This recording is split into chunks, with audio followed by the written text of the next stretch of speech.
Deti, poďte sa najesť! Áno, už idem. Keby som tu býval, asi by som bol stále vonku. Veď sa pozrite, ihriska mám rovno pod oknami. A keď ma zavolajú rodičia na obed, stačí prebehnúť cez ihrisko, vojsť do bytovky a o chvíľu som doma. Výťahom na 6. poschodie. A už otváram dvere.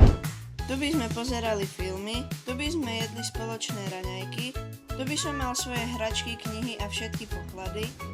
A keby som niečo nevedel nájsť, určite by to bolo schované niekde v šatníku.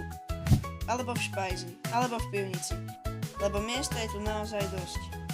A keby som sa chcel pozrieť, či sú kamaráti vonku, stačilo by výjsť na balkón, odtiaľto ich vidno úplne perfektne.